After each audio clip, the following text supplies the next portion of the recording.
महाराष्ट्रातील जळगाव जिल्ह्यातील कन्नड घाटातून एक थरारक घटना समोर आली आहे। चालकाचं नियंत्रण सुटल्यानं दरीच्या अगदी काठावर बस अडकली आणि काही क्षणासाठी प्रवाशांचा जीव टांगणीला लागला।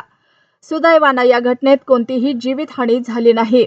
मिळालेल्या माहितीनुसार छत्रपती संभाजीनगरहून सुरतकडे जाणारी ही बस कन्नड घाटातून प्रवास करत होती। प्रवास सुरू असतानाच अचानक बसच्या स्टीअरिंगची रॉड तुटला, त्यामुळे चालकाचं बसवरील नियंत्रण सुटलं। काही क्षणातच रस्त्याच्या कडेला जाऊन लागले।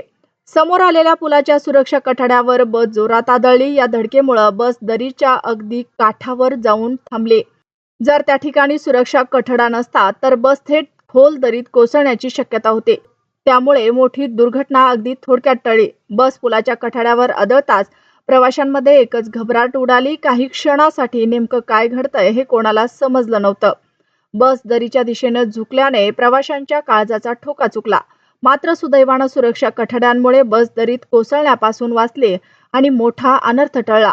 या घटनेत कोणतीही जीवितहानी झाल्याची माहिती नाही। घटनेनंतर बसमधील प्रवाशांनी सुटकेचा निश्वास सोडला। मात्र या घटनेमुळे घाट रस्त्यावरील वाहनांच्या सुरक्षिततेचा आणि वाहनांची वेळोवेळी तपासणी करण्याचा प्रश्न पुन्हा एकदा ऐरणीवर आला आहे। स्टीअरिंग सारख्या महत्त्वाच्या यंत्रणेत अचानक बिघाड झाल्यास किती मोठा धोका निर्माण होऊ शकतो हे या घटनेतून स्पष्ट झालं आहे। कन्नड घाटात घडलेली ही घटना म्हणजे मोठ्या दुर्घटनेच्या अगदी उंबरठ्यावरून झालेली सुटका म्हणावी लागेल।